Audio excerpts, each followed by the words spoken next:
Praise the Lord. இந்த செவ்வாய்க்கிழமை இந்த மாலை வேளையிலும் நம்முடைய யெகோவா பேங்கிங் லோன்ஸ் பிரயாணங்களோடு நம்மை படைத்த ஆண்டவராகிய இயேசு கிறிஸ்துவினுடைய 971வது கர்த்தருடைய சத்தியம் ரொம்ப ரொம்ப அழகான சத்தியம். பாவமும் மனிதனுடைய மனசாட்சியும். நம்ம தியானிக்க போகிற வசனம் எபிரேயர் 9வது அதிகாரம் 13-14. கிறிஸ்துவனுடைய ரத்தம் ஜீவனுள்ள தேவனுக்கு ஊழியம் செய்வதற்கு உங்கள் மனசாட்சியை செத்த கிரியைகள் சுத்திகரிப்பது எவ்வளவு நிச்சயம். நம்முடைய மனசாட்சியை சுத்திகரிக்கணுமா? மனசாட்சி தான் ரொம்ப ரொம்ப முக்கியம். கடவுள் ஆதாமையும் ஏவாளையும் மனிதர்களையும் இந்த உலகத்திலே படைத்த பொழுது அவனுடைய நோக்கங்களையும் அவனுடைய நடத்தைகளையும் இதெல்லாம் பகுத்தறிஞ்சிட்டு அவனுடைய ஆவியை பாதுகாக்கிறதற்கு மனித இனத்திற்கே ஒரு மனசாட்சியை ஈந்து ஆசீர்வதித்திருக்கிறார். நம்மளுக்கு பாருங்களேன், நமக்கு எது நன்மை எது தீமை இதை யாருமே சொல்லித்தரணுன்ற அவசியம் இல்லை. நம்ம மனசாட்சிக்கு தெரியும் எது சரி எது தவறுன்னு, எது நியாயம் எது அநியாயம் என்பது. எப்படி? அதுதான் தேவனாகிய கர்த்தர் கொடுத்திருக்கக்கூடிய அந்த மனசாட்சி. பழைய ஏற்பாட்டில் நம்ம வாசிக்கப்படும் பொழுது ஒவ்வொரு முறையும் தாவீது தன்னுடைய உயிரை எடுக்க வந்த சவுல் ராஜாவை கடவுளே கொலை செய்வதற்கு வாய்ப்பு கொடுத்தும் அவனை கொலை செய்யாம சொல்றாரு. என்ன வசனம் தெரியுமா சொல்றாரு? ஒரு அபிஷேகம் பெற்ற ஒரு ஊழியக்காரனை நான் எப்படி கை போடுவது, அவனை எப்படி பழி வாங்குவது, அவனை எப்படி கொலை செய்வது, என் மனசாட்சி எப்படி இதுக்கு நான் இடம் கொடுக்கும், இப்படிலாம் சொல்லிட்டு பேசுறாருல. இது சரியான சத்தியத்தில் இருக்கப்படும் பொழுது இந்த மனசாட்சி நமக்கு குற்றத்தை உணர்த்தும், உண்மைதான்.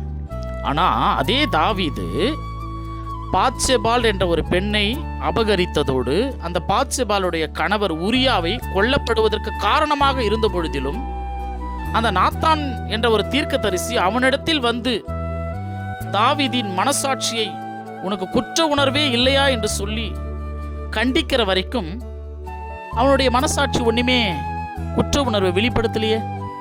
அப்ப எங்க போச்சு அவனுடைய மனசாட்சி? அப்ப எங்க போச்சு அவனுடைய பாவத்தை உணர்த்துகிற ஒரு காரியம்? என்ன காரணம்னா, நம்மிடத்தில் பாவம் இருந்தால் அந்த மனசாட்சி சரியா வேலை செய்யாது. பாவங்கள் இல்லாமல் இருந்தால் கர்த்தருடைய பரிசுத்த ஆவியினால் நம்முடைய மனசாட்சி எது நியாயம் எது அநியாயம் என்பதை உணர்த்தும். இன்றைக்கு சில ஊழியர்கள் மனசாட்சியே இல்லாம, இங்க பைபிள் வசனம் சொல்லுகிறபடி ஜீவனுள்ள தேவனுக்கு ஊழியம் செய்வதற்கு அந்த மனசாட்சியே இல்லாம வாழ்றாங்க. எனக்கு தெரிஞ்ச ஒரு சபை இருக்குது. அந்த சபையிலேருந்து அந்த ஊழியர்களுக்கு ஒரு காணிக்கையை மாதம் கொடுக்குறாங்க. ஆனால் அவங்களுடைய வேலையே என்ன தெரியுமா? பிரதான வேலை போட்டு கொடுக்கறது தான். இயேசு கிறிஸ்து ஊழியம் செய்யறது அவங்க பெரிய வேலையாக நினைக்கல, போட்டு கொடுக்கறது. இவ்வளோ ஒரு இழிவான ஒரு ஊழியர்களுக்கு ஒரு சபையில் ஒரு காணிக்கை கொடுத்து வேலைக்கு வச்சிருக்கிறாங்க. எப்படி இருக்குது பாருங்களேன் இந்த நிலைமை. அந்த சபையில் உள்ள ஜனங்களுடைய காணிக்கையை வாங்கிக்கணும், அந்த சபையில் உள்ள ஜனங்களையே குற்றம் குறை சொல்லி அவங்கள எப்படி சொல்கிறது, சிலுவைக்கு ஒப்பு கொடுவதற்கு சமம். அது தன்னுடைய ஆடுகளை தானே அடித்து சாப்பிடுவது எவ்வளோ ஒரு இழிவான செயல் பாருங்க. அதுக்கெல்லாம் அவங்க ஊழியக்காரர் இல்லாமல் எங்கன்னா போயிட்டு வேற வேலைக்கு போகலாம்ல. இவங்க அதுக்கெல்லாம் என்ன தகுதி இருக்குது அவங்களுக்குலாம்? இப்போ இப்படிலாம் அந்த மனசாட்சி தான் ஒரு மனிதனை இயேசு கிறிஸ்துவுடைய ஊழியத்திற்குள்ளாய் சரியாக செத்த கிரியைகளற சுத்திகரிப்பு செய்து வழி நடத்தும். இயேசு கிறிஸ்துவுடைய ரத்தத்தை தவிர வேறு எந்த ரத்தமும் அந்த மனசாட்சியை சுத்திகரிக்க முடியவே முடியாது.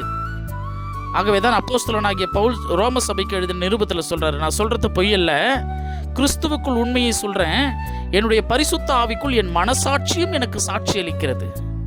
அப்போ இந்த பரிசுத்த ஆவியே இல்லாம மனசாட்சி இல்லாம பாவத்தில் இருக்கிறவங்க மட்டும்தான் இந்த பாவமான காரியங்களுக்கு இயேசு கிறிஸ்து ஊழியம் செய்யாம மற்ற தேவையில்லாத வேலைகளை செஞ்சுக்கின்னு இருப்பான், ஊழியன் என்ற ஒரு போர்வை போர்த்தி கொண்டு. ஆகவே இன்றைக்கு நாம் மனசாட்சி உள்ளவர்களாக இருக்க வேண்டும் என்று சொன்னால் பரிசுத்தாவி நமக்கு நிச்சயமாக இருக்க வேண்டும்.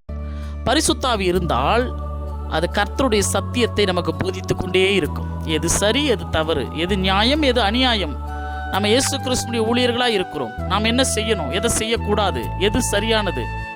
நம்முடைய ஆடுகளை நாம் காக்க வேண்டுமா, இல்லை நம்முடைய ஆடுகளை அடித்து நாமே தின்ற வேண்டுமா?